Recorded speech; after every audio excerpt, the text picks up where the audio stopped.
In this video, we're going to be talking about the top 10 ways of how you open your seed packet and what that says about you as a gardener. Well, it's that time of year. Seed racks are starting to show up everywhere. They're showing up your major, minor garden centers. They're showing up at your grocery stores. Heck, I've even seen them up at my local gas station. So, obviously, it's springtime and I gotta go peruse those seed racks and see what is available. Welcome to Yule Acres, and today we're going to show you how you open your seed packet says about you. Number 1, try and open your seed packet with a baby spoon. You have little kids in your family. They want to help you garden, and it's absolutely wonderful to have them help out. Get them involved early to instill that love of gardening with them from a very young age.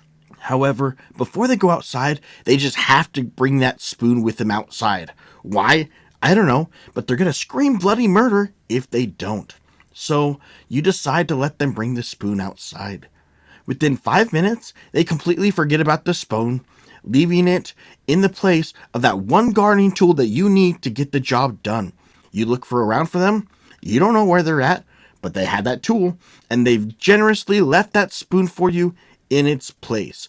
Hopefully they return with that item that you need soon. Spoiler alert, let me give you a hint. They never return with that gardening tool you need. So you're forced to use your kid's spoon. It's not going so well, is it? Number 2, neatly opening your packet by the flap with your hands. You are a gardener. The tomatoes you grow are way better than those nasty, tasteless hydroponic tomatoes that come from the grocery store. You also love the nightlife and amenities the city has to offer. And so you live in an uptown loft on the 3rd floor. The only gardening space you have available to you is the balcony with 3 fancy terracotta pots you lovingly care for. Between those cute pots, soil, fertilizer, etc., you're likely down a couple $100. Even though it costs hundreds of dollars for those 7 tomatoes to grow, it was totally worth it because you're connecting with nature. Because these 3 fancy terracotta pots are all that will fit on your uptown balcony in the middle of the city, this one seed packet will last you for the next 5 years. By neatly opening it, it will ensure that you're able to neatly tape it shut and use the same packet of seeds year after year. Let's go ahead and continue on to number 3 of how what you open your seed packet tells about you as a gardener. But before we do that, if you're liking this information, if you're gaining valuable insight, skills, tips, tricks, or even just a short laugh of how to garden, and you want to help to grow our community together, to cultivate a stronger community so we can help each other out, learn and grow together, please consider liking this video, subscribing, and even sharing these videos with others. It will help to spread the word so that we can grow more together. Now let's get back to how to open seed packets. Number 3, neatly opening your seed packet with scalpel precision. Just like opening up your seed packet neatly by hand, you are only going to be using a few seeds and are going to make that seed packet last for years. The only difference is you're going to use an Excel spreadsheet with exacting precision to map out your garden. Even if that is only 3 pots, you start the season more organized than you are at working at your engineering job. The straight razor cut will allow you to tape the packet and use it again next year. You won't use it though. You're going to buy a new packet of seeds for next year because you've done your research. Your research tells you that the germination rate of seeds will significantly diminish year over year. So therefore, to optimize your germination rate, you will use a new packet to ensure peak germination performance. Number 4. Your kid is still using that darn gardening tool that you need to use to continue gardening, and he never came back. So you're going to have to improvise again because the spoon just isn't working. Well, your kid still hasn't returned that tool you need to open your seed packet, so you look around for what's at hand. When did that baby doll get brought outside? Oh well, I'm sure those sharp little tiny toes are pretty good at opening a seed packet. Let's try it. Why is this happening? I love my kids to death. I love teaching them to garden. I'm more than happy to teach them how to garden. But they're not actually gardening. They're just messing up my flow of how I can get stuff done.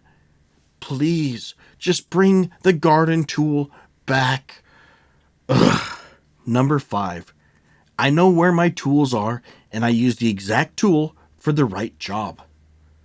You are using specialty micro-tip precision scissors. You're actually one of those weirdos that owns precision micro-tip scissors rather than using standard kitchen scissors. You have what it takes to get the job done. You have a wide array of tools. Even if that tool is only used once per year, you use the right tool for the right job. Not only that, but every single tool has its own perfect place with its own home, and you always put it exactly where it needs to go.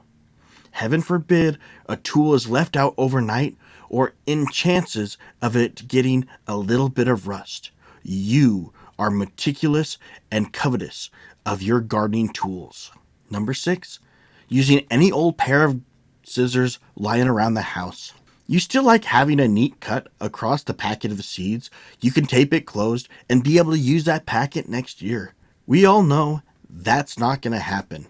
You're going to end up using that whole packet of seeds this year. Not because you're going to get more produce from those plants, but more so because you got too eager to plant the seeds too early. You got a late frost, and it ended up killing your tomatoes. The second round and the third round did not go well either. So we just went down to the local garden store and bought vegetable starts. At least we got some tomatoes by the end of the season. Number 7, using corncob holders to precisely open a packet of seeds. You're using corncob holders to open a seed packet? I think you might be a psychopath. You have the engineering precision desire to neatly open up a seed packet with a small little pin-like skewer. Then you're going to pour the corn seeds out, growing it lovingly all season, just to rip off the poor ear off the corn stalk as if you were Mike Tyson in a boxing match. If that was not bad enough, you then skewer the sides of the ear with your little weird spears and rip off the flesh of that poor ear that you strangely smothered in butter, salt, and pepper after it came off the grill, steaming hot. Yes, you are a psychopath indeed. So far, we've had 7 ways of how to open up your seed packet. Do any of these resonate with you? What's the way that you like to open up your seed packet? Go ahead and let us know in the comments below. I'll tell you what, number 10 is probably my favorite out of all of them. Having said that, let's go on with number 8. Number 8, if using a corncob skewer was not bad enough, now you're going to use a giant knife? Actually, this one doesn't seem so strange, because we learned from Grandma Babushka. When she came over from the motherland, she had no fancy tools, just a simple, humble knife that she used the same thing for everything under the sun. Is it psychological warfare, using the same knife for the life cycle of the head of lettuce? You use it to open up a seed packet, then in 60 days, you're going to use that exact same knife to chop off the lettuce head like some overeager Frenchman with the guillotine. Least, you know the knife is a little dull because it doesn't pass the sharpness test, so we will be able to correct that issue and sharpen it up before harvest season becomes. We are using this knife because we are just following tradition. Grandma Babushka used the same knife for everything, so we might as well use it too. Number 9, just simply tearing open the seed packet like a normal person. Some people open a seed packet precisely by hand, gently folding the flap back so that way they can reuse the seed packet again if they need to. Well, ain't no one got time for that. Time is money. Let's just rip that bad boy open and get to planting now. Did we want to save the packet for next year? Well, oh well, too late now. Does not really matter anyway, because we're going to go ahead and be planting all the seeds anyway. Whether you got one pot on the balcony or a whole garden, you'll be using all of the seeds anyway, so it doesn't matter. Let's just destroy that seed packet and move on with life. Number 10. Kids still running away with my garden tools, so I'm not able to use them. I swear, that gardening tool was around here somewhere. Where in the world did that kid take my gardening tool? Fine. If I can't use that gardening tool, I'll just have to find something else. Hey, look! The kid's mermaid toy. That little tail looks kind of sharp. Let's try using that to open up the seed packet kind of like a letter opener. Does it work? Is it working? Why did my kid take away that one gardening tool that I need? I give up. I didn't want to open that seed packet anyway. Who wants to eat fresh corn on the cob anyway? I sure don't. I'm just gonna go to the store and buy my produce like a normal person anyway. It's gonna be cheaper in the long run. Better yet, I'm gonna start eating my corn on the cob right now. I'm going to eat healthy vegetables like a good adult should. This gardening thing is too hard. I'm gonna kick back, relax, enjoy eating my vegetables, crack open a nice cold one, and reward myself for all my hard work that I've achieved in the garden. Maybe we'll try again next year. Thank you so much for joining us today. I have absolutely loved making this. But seriously, however you open your seed packet doesn't really matter. Just remember that no matter where life's cultivation takes us, to stay rooted in nature. And I look forward to seeing you next time as we continue to learn how to do gardening tips, tricks with each other. Thank you so much, and I look forward to seeing you next time.